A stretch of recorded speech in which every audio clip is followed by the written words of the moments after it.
From where myself and my colleagues sit, from what we saw, everything seems to have gone well. And from the one and only briefing that was given by the Electoral Commission a little earlier, things seems to have gone well indeed. I just had a conversation a short while ago with a couple of the observers, including observer missions rather, including a person from South Africa, both of whom say things do indeed seem to have gone well.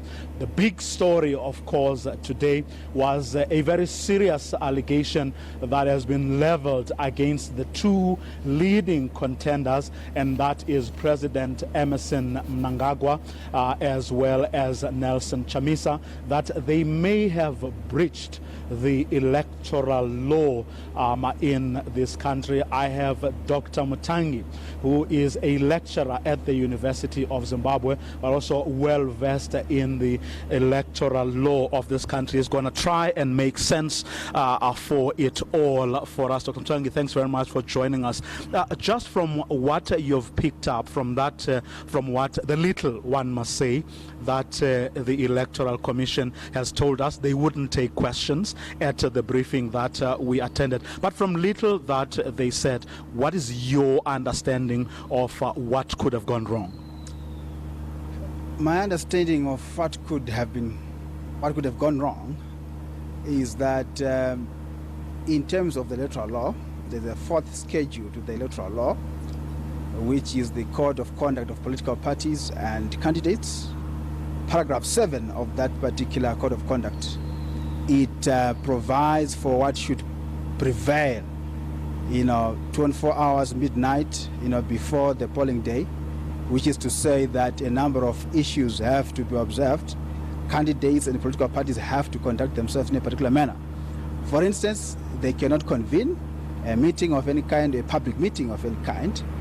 They may not cause to be published an advertisement that still can be viewed as campaigning for their candidature or de-campaigning another candidate. They cannot be involved in carrying out campaigning activities within 300 meters from any polling stations, and they cannot interfere with the conduct of public officials who are conducting those elections, among other things. And in particular, the media is saying that probably the issue of advertisement or publication of a statement is what has happened by the so-called leading candidates. We will see by the end of the day whether they are in fact leading candidates when voters vote. But the rationale behind that kind of law is to say, look, as candidates, as political parties, you have been given time to campaign, to bombard people with manifestos, your path, your campaigns, your rallies, your star rallies, and so forth and so on. So for the 24 hours before polling, this should be a quiet moment. Give the electorate a chance to sit quietly, ponder on your campaign strategies, your manifestos, and so forth and so on. Let them make a decision in that quiet moment. Don't interrupt them. That's basically the rationale, if I have to simplify it, the rationale behind this particular law. Give them a chance to ponder and prepare themselves for polling today on the 3rd of July. Now, it is a very serious allegation to be leveled against a sitting president, and that's not to say it is less serious when it's leveled against a leading contender. But what's the worst that can happen to the two were they to be found guilty of the offense as charged? The first thing that we have to address is whether their conduct or the alleged conduct actually amounts to criminal offense. Yes, I get that. I'm saying if they were to be found to have indeed breached the electoral law, what's the worst that can happen to them? My view is actually that the paragraph 7 of the Code of Conduct does not criminalize that kind of conduct. It has to be followed by political parties and candidates in good faith. And there are internal remedies within that Code of Conduct to resolve allegations of this sort. In my view, they are actually not criminal in nature.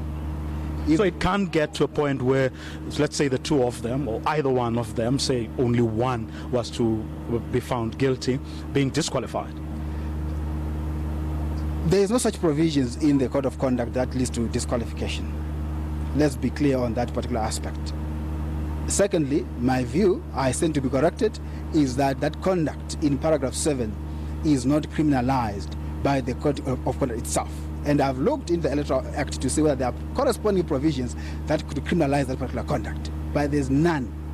But look, you have to sympathize with these two leading candidates, that the former president had to make such a juicy, if I have to put it that way, a juicy press conference late into the campaign, in fact within 24 hours of polling.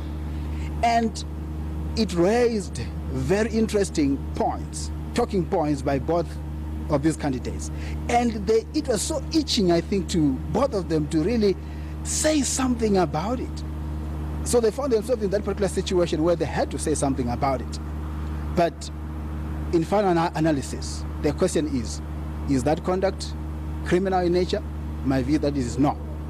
But is that conduct appropriate in the circumstances? I would say no. Why? Because the wisdom of electoral law is to say, as I said before, give voters an opportunity of a quiet moment before elections. We have campaigned, we have given their manifestos all these years, since 2013 up to now. We have been doing this all along. Give them those 24 hours so that they prepare themselves to choose the leader they want to be led by. Doc, thank you very much for your insights. Well, we will see, of course, Kathy, whether indeed this matter is going to go further than it has gone so far. But from what we know, the matter has been handed over to the police, and then other processes will have to follow.